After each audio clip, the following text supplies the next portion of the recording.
Hey everyone, today we're going to be working on this 2017 Polaris Ranger 900 XP. It already has some upgrades on it. It's got high clearance A-arms on the front, high clearance A-arms on the back. We're going to be doing some work to it today because noticed the steering wheel or the driver wheel was leaning a little. So I figured, maybe a ball joint or something. Turns out needs a lot more maintenance. So I'll go start off by the first time I looked at it. I was looking at this back wheel here. Ooh, what? Yeah, so I'll show you the rest what's going on here. So like I was saying, wheel bearing's pretty beat up on the back passenger side. There's also these bushings are pretty shot on the top and bottom there. Some bushings are wore out in here. They're in different places, like bottom. This one's bottom, this side's top, and then the front, they're all wore out. But we got this wheel bearing's going out pretty well too, as well as the bushings. And come up here, we already got upgraded tie rods. They already got a little bit of play in them, so we're going to be replacing those too. These got installed about a year ago and was kind of disappointed that they wore out in a year, but the stock ones are much smaller, and I guarantee they would have broken or the rods would have bent or something if we didn't have these heavy duty ones on.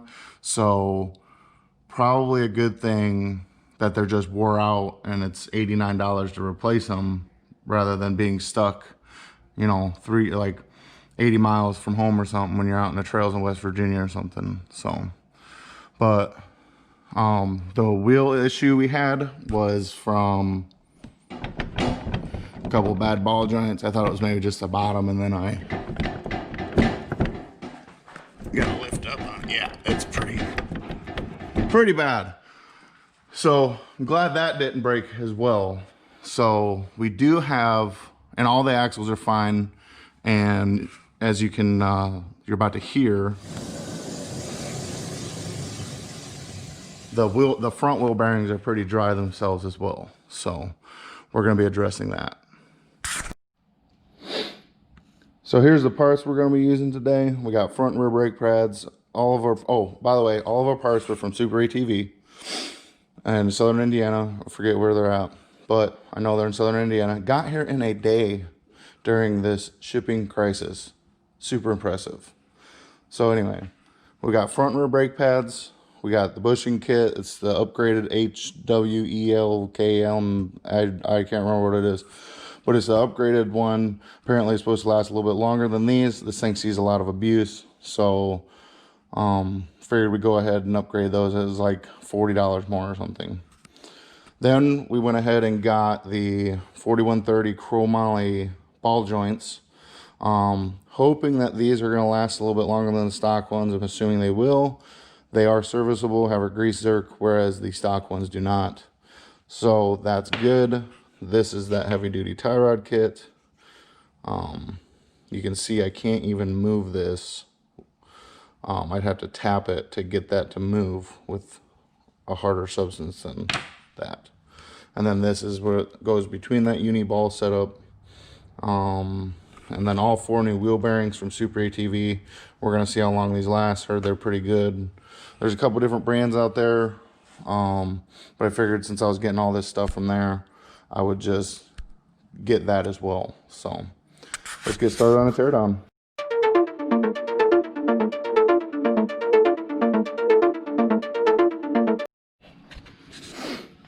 We can see the carnage a little bit closer now. It's definitely a wheel bearing. Definitely glad I got some brake pads. I figured would not hurt to change them while we're taking it apart. I mean, it still looks like they got some life left on them, but we're gonna go ahead and change them anyway. How do these look? Oh yeah, there's some life in there.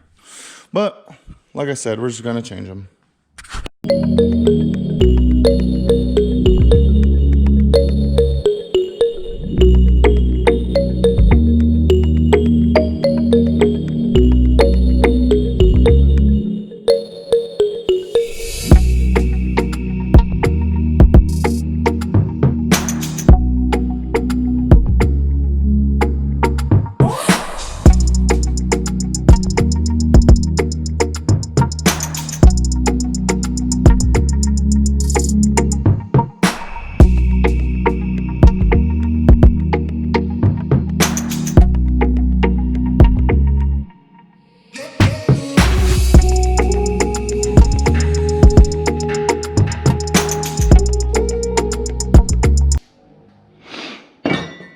All right, everyone. I got the UTV tore down, A-arms, hubs, brakes, everything. We're gonna do the wheel bearings first. I already separated this wheel. I believe this is the front passenger side. Basically, the hub just like on a car. So this hub would be in here. I was actually stuck to that when I pulled it off. It goes in your hub like this. I literally just pulled this out. This came out with it. This snap ring was locked in here. This is what keeps your wheel bearing in. And usually when the side your snap ring comes out, that's the side you need to remove the... Anyway, so I have this press here. We're gonna use that. I'm gonna get it set up on here. Usually you have a set of dies you can use to press bearings out. I ended up finding this pipe laying around. I got extra stuff in this toolbox here, and we're actually gonna use that because it fit in perfectly, because it's gonna push on the outside of the race here. So there we go. And I cannot stress how important it is to make sure your surface is flat when you are pressing a bearing out. It's very, very important. So here's the old bearing. A little wore out. It's always good to just check the races. All right, so we had a situation. Turns out I bought 4 rear wheel bearings because the rear wheel bearings are different from the fronts. So this is a front wheel bearing. As you can see, the width there is much different. The inner diameter here. Local shop behind Bars Motorsports, located in Knox, Indiana, 46534 zip code, had these wheel bearings in stock. Saved the day. Gonna be able to ride tomorrow. So they actually had this All Balls brand, and in stock for the Ranger, they have this freaking seal right here to stop water from getting into here to get in between the bearing here. I thought that was the coolest thing. Anyway, we're just gonna go ahead and make sure this will slide over here. Okay, yeah, it's good, it's good. Okay, and to install this piece, we're gonna go ahead and flip this, we're gonna put this down here.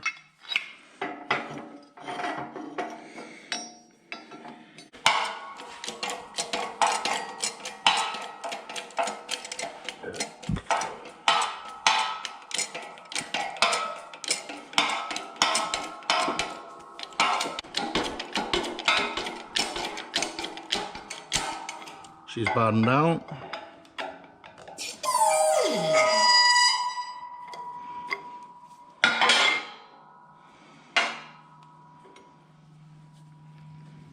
Very nice. We're gonna go ahead and snap our snap ring in here. I meant to say pop our snap ring, but you know, snap our snap ring sounds a little bit better.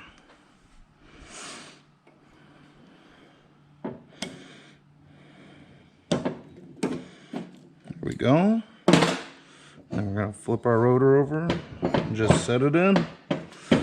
And you don't have to worry about this being loose, because your axle and your nut here is actually what holds the wheel bearing together. So yeah, just gonna get these changed out, and then we'll go on the next step, changing the bushings and in the arms and the ball joints. All right, so we have all 4 wheel bearings done. They spin very nicely now.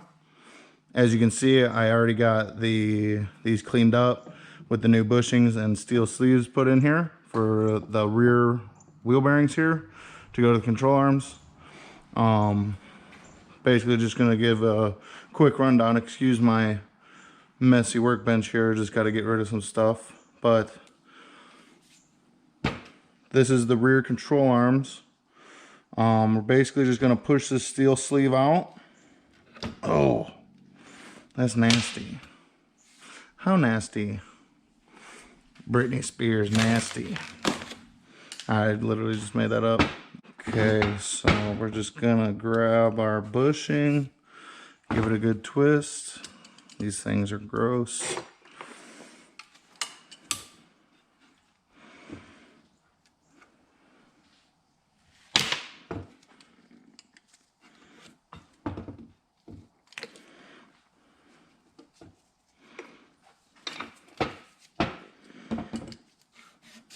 Pretty easy task.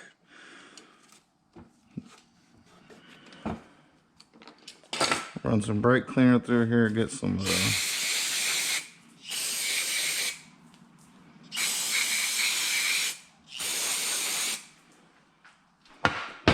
give it a little wipey wipe.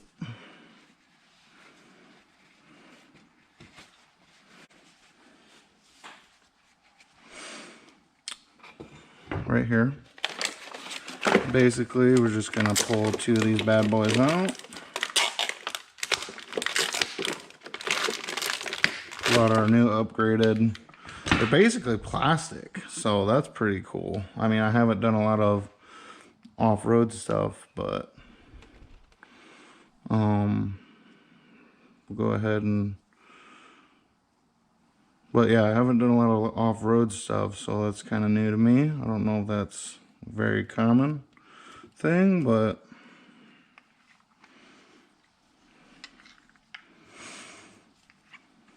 the Ranger definitely needs it because it sees a lot of stuff. That's very disgusting. Should probably clean that out. Yeah.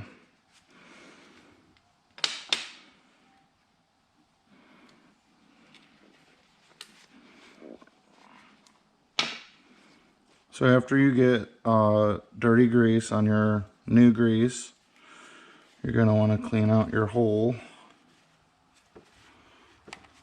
Oh, baby. Very nice.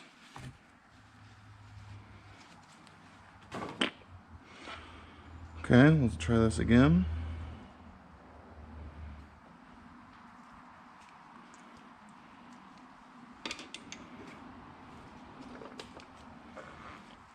Like to get it all greasy. We'll have to tighten up that lock piece there, but we already know we're gonna have to clean up this side.